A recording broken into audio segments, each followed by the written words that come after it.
빌립보서 1장 3절로 11절 말씀, 영광과 찬송이 되기를 원하노라 하는 제목을 함께 나누겠습니다.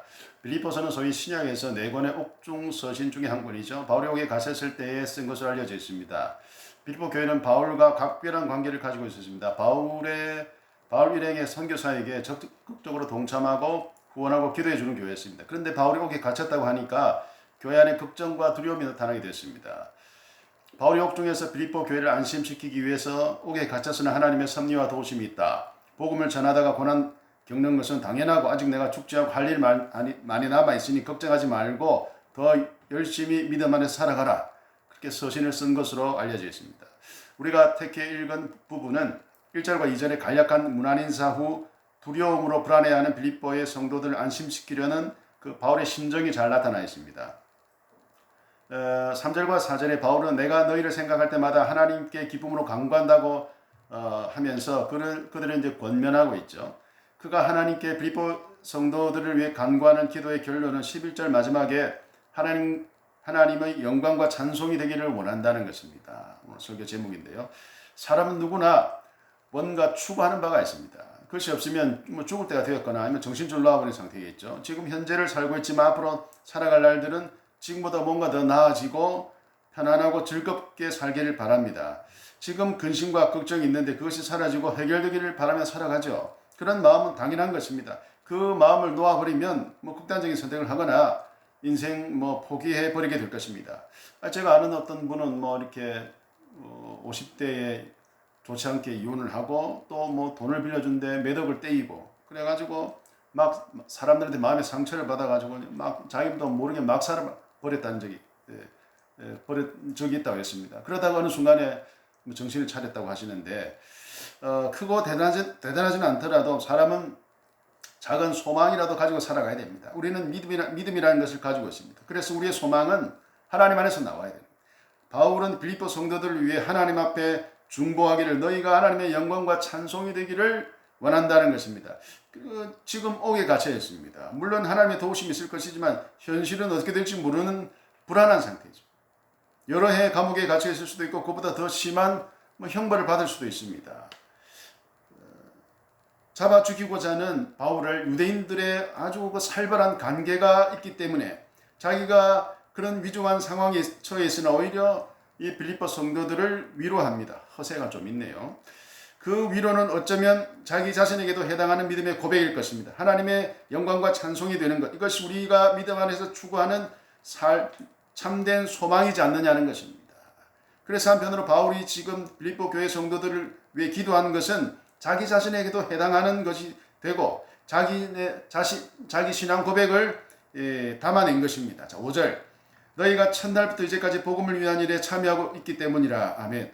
바울이 빌립보에서 전도하여 교회를 세울 때 루디아는 자기 집을 개방해 줬죠. 빌립보 감옥에서 간수를 만나 그 전도에서 온 집안이 복음이 전해졌습니다. 2차 전도 여행할 때는 에바브로 디도를 통해서 헌금을 보내오기도 했습니다. 이런 일들로 인해서 바울과 이 빌립보 교회는 아주 각별한 관계를 가지게 된 것입니다. 그래서 너희가 첫날부터, 즉 내가 너희를 만나 복음 전하기 시작한 첫날부터 지금까지 너희가 복음을 위한 일에 이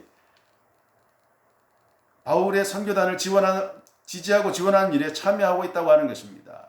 6절과 7절은 5절에서 복음을 위한 일에 참여하고 있다는 것을 반복적으로 말하는 것입니다. 6절에서 하나님이 너희 안에서 착한 일을 시작하셨고 예수의 날까지 주님 재림의 날까지 이루실 것이라고 합니다. 7절에는 바울이 복음 전하다가 투옥되었고 그럼에도 불구하고 계속 복음을 전할 것이라는 그 확실한 선교사로서의 헌신에 빌립보 교회가 그를 지지하고 기도하고 재정적인 후원을 지속적으로 유지해서 이방인을 구원하시는 하나님의 은혜에 참여한 자가 되었다는 것입니다.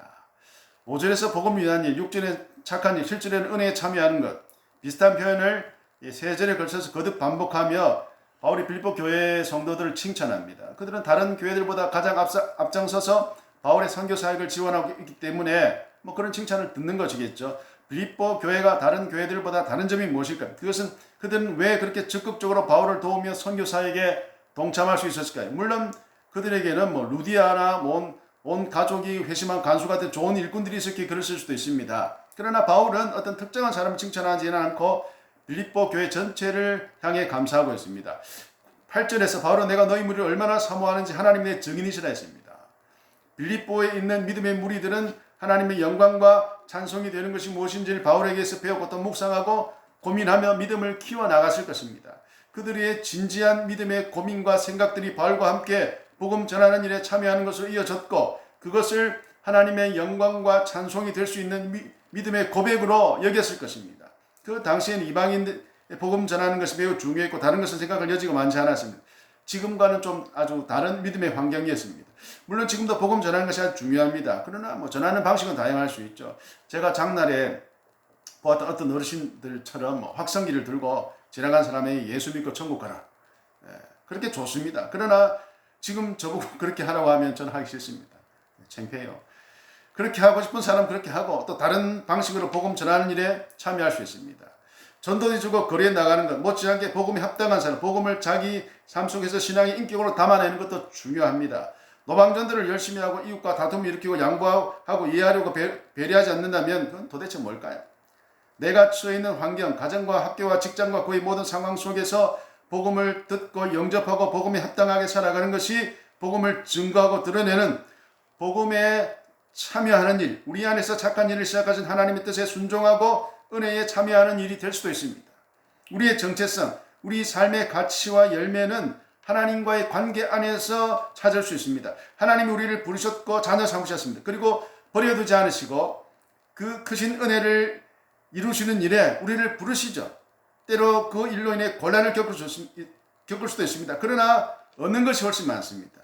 하나님의 영광과 찬송이 되는 일에 참여하는 것은 우리에게 좋은 것, 기쁨과 감사를 누릴 수 있는 것입니다. 9절 내가 기도하노라 너희 사랑과 지식과 모든 총명으로 점점 더 풍성하게 하사. 아멘.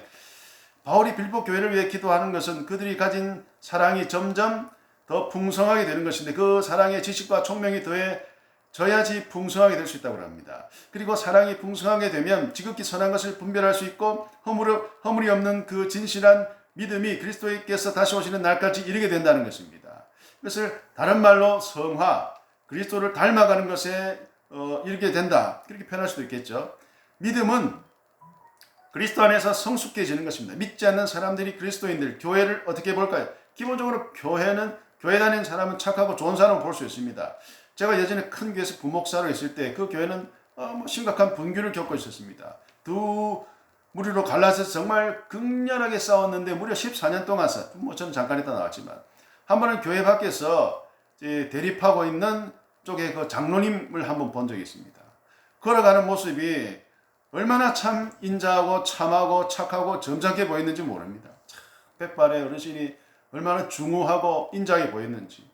그런데 그 사람이 그 교회 안에만 들어오면 돌변하는 것입니다. 그래서 이쪽이나 저쪽이나 마찬가지입니다. 신방을 다니거나 함께 식사를 하면서 그들을 보면 참 좋고 착하고 유순하고 교양 있는 사람들이 틀림없습니다. 그런데 그렇게 서로 부딪히며 철천지 원수보다 더 죽일 듯이 미워하고 욕을 하고 싸웁니다. 도대체 왜 그럴까요?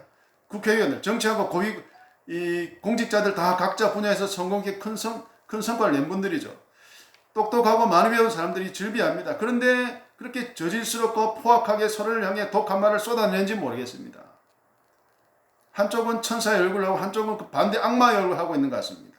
자기가 처한 상황과 입장에 따라 선한 사람도 되었다가 악한 사람도 되는 것 같습니다. 지금 바울이 너희 사랑을 지식과 총명을 풍성하게 하러 갈 때 그 사랑은 곧 믿음을 뜻하는 것입니다. 믿음은 하나님이 우리를 사랑하심으로 시작되었어.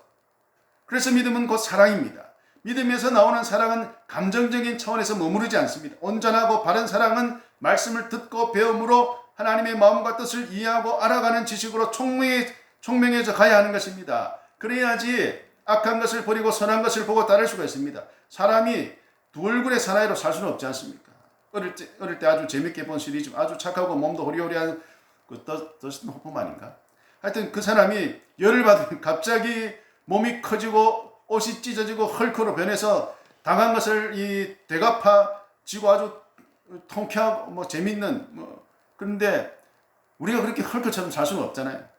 14년간 교회 안에서 같은 성도끼리 싸운 이유가 뭘까요? 맹목적인 믿음, 사랑의 지식을 더해서 총명하지 못했고 무슨 일이 생겼을 때 선한 것을 분별하지 못해 좌충우돌하고 각자 자기 소견에 옳다고 여기는 대로 행하기 때문에 그 짓을 한 것입니다. 믿음은 우리의 내면을 사랑으로 채워가는 것입니다. 그 사랑은 하나님의 말씀에 뿌리를 두고 그 안에서 성숙을 향해 자라가는 것입니다. 그 과정에서 우리의 내면에 있는 허물들을 조금씩 벗겨내고 비우면서 하나님의 사랑 안으로 들어가는 것입니다. 하나님을 사랑하듯 이웃을 사랑하는 것이 율법의 완성이라고 가르치시면서 예수께서 원수까지 사랑하라. 너무 좀 도를 지나치셨어요. 다행히 지금 우리는 원수는 없으니까 다행입니다. 하나님의 영광과 찬송이 될 만한 성숙한 사랑의 자리로 우리 이웃을 향해 나아갈 수 있어야 된다는 것입니다. 자, 마지막 11절. 예수 그리스도로 의의 열매가 가득하여 하나님의 영광과 찬송이 되기를 원하노라. 아멘. 우리나라의 농촌에 비닐하우스가 많죠. 제가 오늘도 아침에 운동하고 갔다 왔는데 거기 조금만 나가면 비닐하우스가 꽤 많습니다.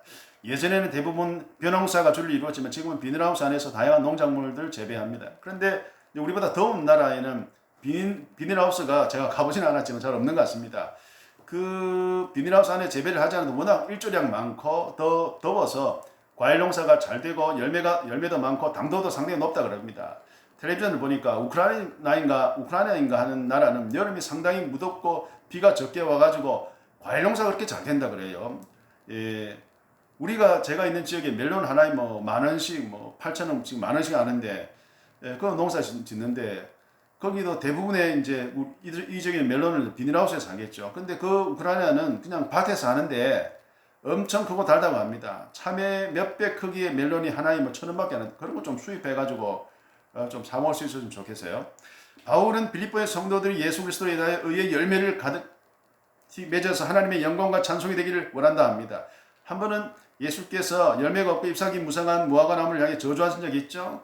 제가 그 투자 살 때 산타카페 작은 마당에 무화과 나무가 있었습니다. 근데 열매가 맺히기는 맺히는데 너무 작아가지고 맛도 없고 못 먹어요. 가만히 두니까 벌레만 갈라져가 벌레만 득실거리고 징그러워가지고 제가 열매를 미리 다 따버렸어요. 그러니까 그 무화과 나무는 가치가 없고 애물단지가 되어버렸습니다. 예수님께서 무화과 나무를 싫어하셔서 저주하신 것이 아니고 그 비유의 말씀이죠. 잎사귀만 무성하고 열매를 맺지 못하는 무화과는 그야말로 땔감밖에 안 되는 것입니다. 당시의 종교 지도자들, 바리새인들, 거짓된 믿음으로 포장하고 있는 자들을 향해 엄중한 꾸짖음이었습니다. 예수 그리스도로 말미암아 의의 열매를 맺는 것이 뭘까요? 바울은 사랑의 지식과 총명을 더해 선한 것을 분별하라 그랬습니다. 믿음은 행함인데 그 행함은 하나님이 세상을 사랑하셔서 독생자를 내어주신 그 사랑 안에서 이루어지는 것입니다. 내 종교적인 열심과 신념에서 비롯되는 것이 아니라 예수 그리스도로 말미암는 것, 예수 그리스도 안에서 배우고 순종함으로 의로운 사랑의 열매를 맺는 것입니다. 비닐하우스에서 재배된 과일은 값이 비쌀 수밖에 없겠죠. 추운 겨울에도 온도를 맞춰야 되기 때문에 기름값이 많이 듭니다. 올해 딸기값이 매우 비쌌는데 딸기는 거의 100% 하우스 재배하는 작물입니다. 조그만 용기에 얼마 되지도 않는 양이 탁 담긴 그 비싼 딸기를 보면서 그놈 참 도도해 보이더라고요. 우리가 예수 그리스도 안에서 맺어야 하는 의의 열매는 비싸면 안 됩니다. 비싸지 않아야 됩니다. 그런데 맛은 좋아야 됩니다. 값싸고 맛있는 열매와 같이 사람들의 기분을 좋게 하고 만족을 주는 그런 열매가 의의 열매입니다. 1,000원짜리 멜론 우크라이나에 있는 그런 것처럼. 다른 사람을 불편하게 하고 정죄하고 자기 생각과 주장을 과하게 내세우면서 또 한편으로 교회에서는 천사와 같고 교회가 강조하는 것을 잘 따르고 지키는 사람은 의의 열매가 아니고 지나치게 비싼 그 도도한 딸기와 같습니다. 바울이 빌립보 성도들을 위해 중보하는 사랑 안에서 맺어야 한 의의 열매는 섬김과 배려입니다. 그것은 예수 그리스도로 말미암습니다. 예수 그리스도를 배우고 따름으로 인해 주님을 닮아가는 과정입니다. 단순히 종교적인 열심을 강화하는 것이 아닙니다. 믿음은 생각하는 것입니다. 지극히 이성적이고 상식적인 상황 안에서 하나님의 사람으로 살아가는 것, 하나님의 영광과 찬송의 열매를 맺는 것이 무엇인지를 차분하게 이 시간을 보내면서 생각하고 묵상하고 허물을 벗으며 자녀답게 살아가는 것, 그것이 믿음입니다.